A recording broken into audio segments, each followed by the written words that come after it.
Good morning, everyone. It's 7:46 a.m. and we're about to leave the hotel in Madison. We'll be traveling down I-26 east down to a little country road that will take over to the 96 National Historic Site. And we'll tell you about that later when we get there. So come along for the ride.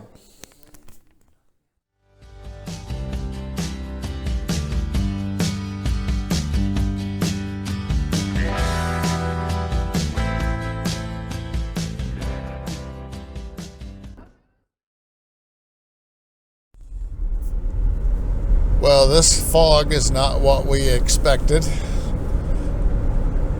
We've been having this for several, well, I don't know, half hour now. Fun and games along the road.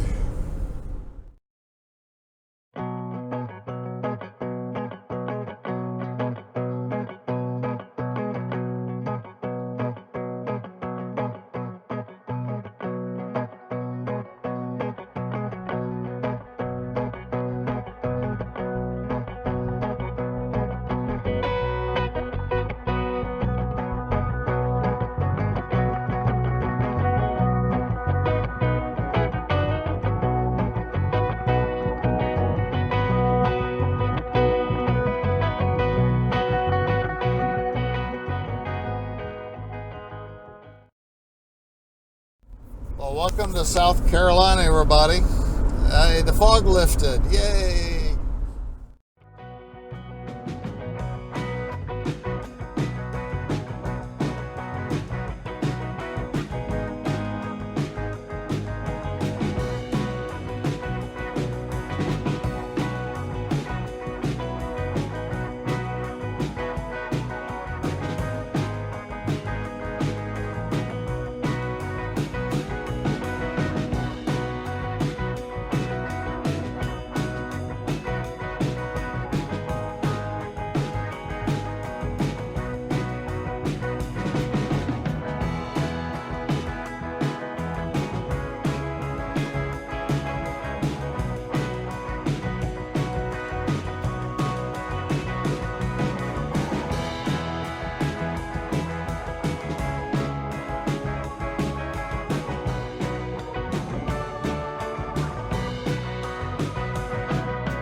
In the early 1700s, settlers moved inland from Charleston area in the hope of getting free land. And they founded the town that was known as 96. The reason it was called 96, no one really knows, but it's suspected that it's probably about 96 miles from Charleston up to the town. Later, right after the outbreak of the Revolutionary War, the skirmishes at Lexington, Concord, and Bunker Hill, the first skirmish of the South took place here. The British, as part of their strategy when the war broke out, decided they wanted to control the agricultural area of the colonies. So they marched inland from Charleston after capturing the port and took city by city till they arrived at 96.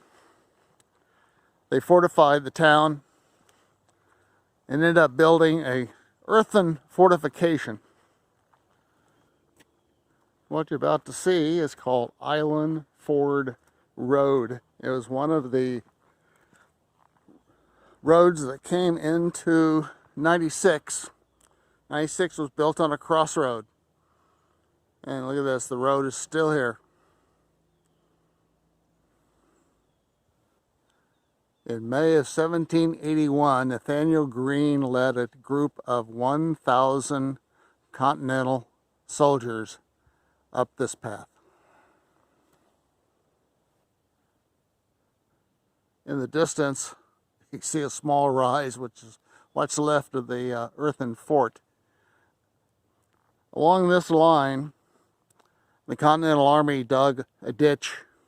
It's called the first parallel line, in which they actually started to fire into the fort.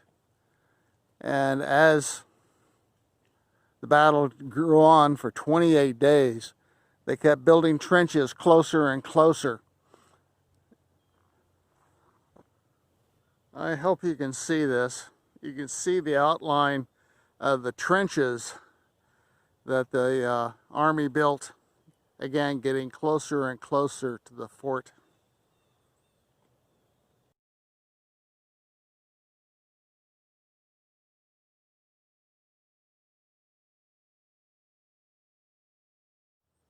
Here's another parallel trench with the fort off in the distance. You also see the siege tower. They built a tower so they could fire over the walls. On June 18th, 1781, Nathanael Greene asked for volunteers to attack the fort. 50 volunteers emerged from the trenches to attack the embankments. Unfortunately, 30 of them were killed or wounded, and it was not successful. Down this direction, along the post that you see, there was a channel built by the British to connect the town to the fort.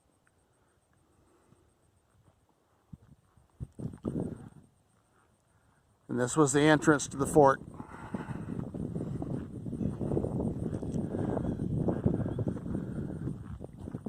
These walls are probably about half the height they were originally.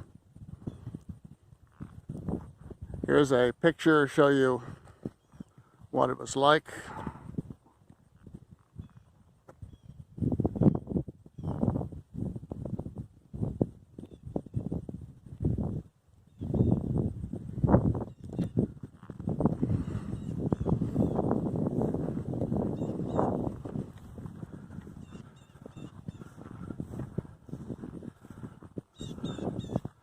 This is the interior of the fort. On top they had sandbags, and on the outside they had wooden spikes. There's a trench on the other side. It was just impossible to capture. Not too long after the battle, the Revolutionary Army was capturing towns along the way, and the British abandoned the site and burned the town.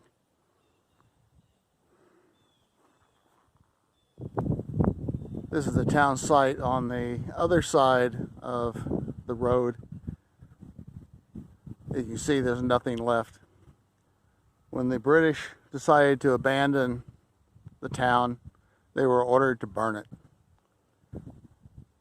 British command decided that this site was just too far away from Charleston to control. 4 months later, the Battle of Yorktown took place, and we won the Revolutionary War. Well, we just left the 96 historical site. We had a great time. It was much better than I expected. If you're a history buff, I would highly recommend coming here. Anyway, we're now going through the new town of 96. Who knew?